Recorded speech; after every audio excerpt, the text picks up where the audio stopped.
Hey everyone, welcome back. It's me, the part-time economist, and in today's video, I'm going to show you some amazing helping verbs that can make your life so much easier when you're using the select function in the R programming language. So hopefully this video will make your life easier, save you some time, but we first need to get started by pulling a few packages into our workspace. So we're going to need both the Tidyverse and the NYC Flights 13 package.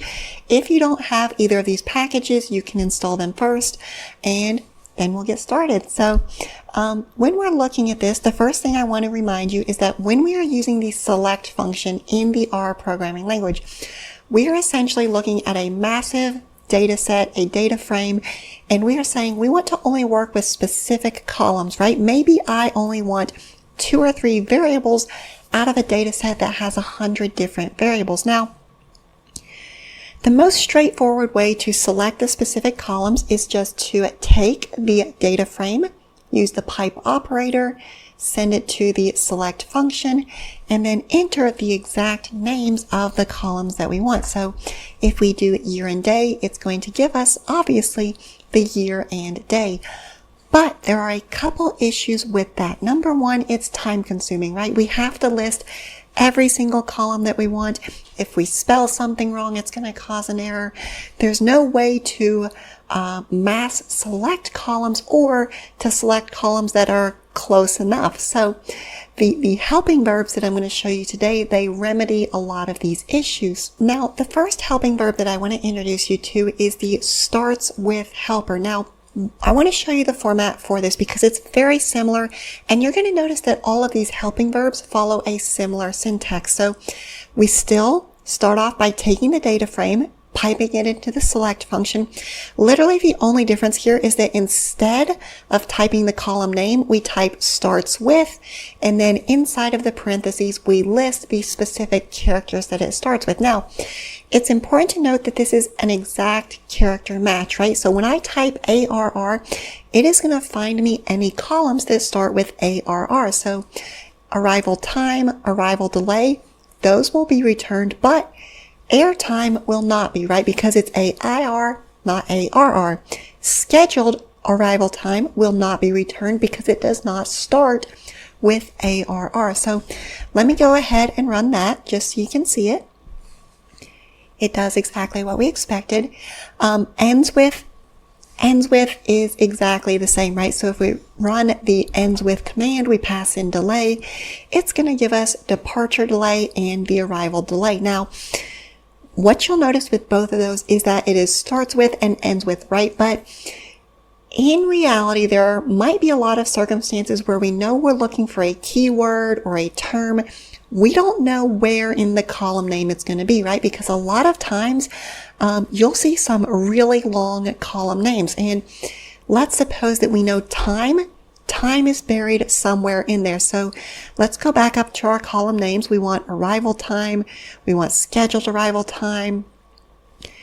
We want anything that has time somewhere in there. We do contains, we type time, and exactly like we expect, it is going to give us any column header that has time anywhere inside of it. Now, these are two that I want to show you that are really, really helpful, especially when you are working with data frames where you're not exactly sure what the column name is going to be. So let's just suppose that we are working with flight data going back 15 years, right? And sometimes they call it DEP underscore delay. Sometimes they go DEP underscore delayed. And then sometimes they go delayed underscore DEP, right? We know it's going to use one of those 3 formats, but we don't know what specific one is going to be in that data frame. We can use select any of, and then we pass in a vector of the different column names that we want it to search for. So if we pass in all 3 of these, now, just to remind you, the way that it's actually coded in our data set is going to be DEP underscore delay. But we don't know, right? They could have changed it. It could be one of these other ones. So when we run it, it's going to say, oh, look, DEP_delay. I found that. That's what you're going to look for, right? These other ones that are not included, that's fine. It just skips over them. It says, you know what? Maybe they weren't using that coding this year. I'm going to give you the one that you asked for, the one that matches.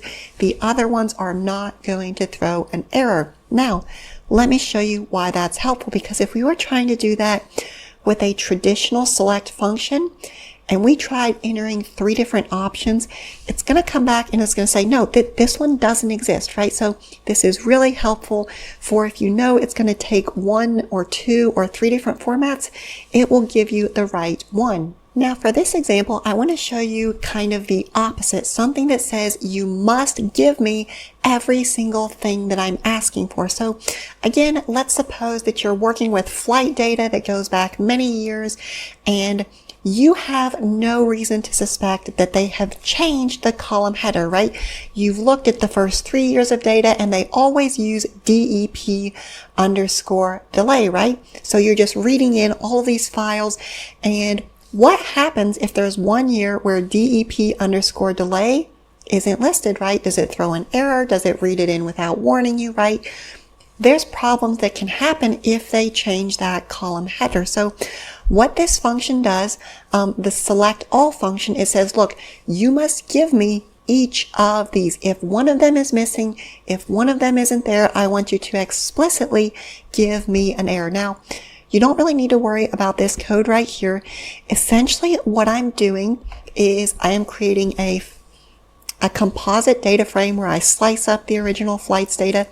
And what you'll notice is that with these data sets, right, so flights 1, we are using DEP_delay, and then flights 3, we are again using DEP_delay. However, you will notice on flights 2, we use DEP_delayed, right? And we're doing that on purpose to mimic some kind of issue where they just randomly change the column header. So when we use the select function on the data set, right, so we say go into flights 1, flights 3, and pull out these columns, it's going to do exactly what we expect. But when we add in that erroneous data set and we do the same thing, it's going to explicitly throw that error, and it's going to say, hold up, wait a minute, this column does not exist in one of your data sets. And that is really important, because if we're reading in a bunch of data sets and a column was named differently in one of them, we want to know about that so we can go back, we can look into it, we can find out what's going on. Now, the last thing I want to point out is that all of these things I have been showing you so far, they have been exact matches, right? So even when we were doing contains time, even when we were going with ends with delay, right? All of those were exact spellings, but in many cases, we might be looking for a certain pattern. I'll give you an example, right? So let's suppose we're looking at graduation data, right? Maybe it's listed as graduation data. Maybe it's rate of graduation. Maybe it's just GRAD, right? And we want to say, look, we want to extract any columns where there is a certain string of characters, right? So a G followed by an R, followed by an A, followed by a D, and then any other number of characters in front or behind of that, right?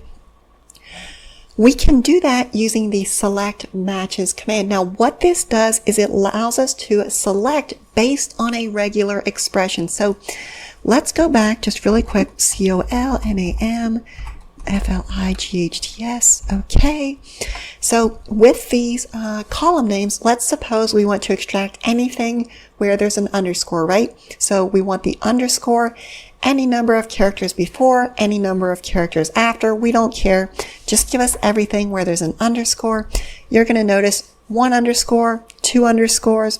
It doesn't matter. It's going to pull all of those for us. So the key thing here is that if you find yourself going through a data set and you're selecting 50 different columns one at a time, and you're thinking, oh, there has to be a better way to do this, in many cases, but not all, some of these functions might be able to help you. They might be able to make it easier.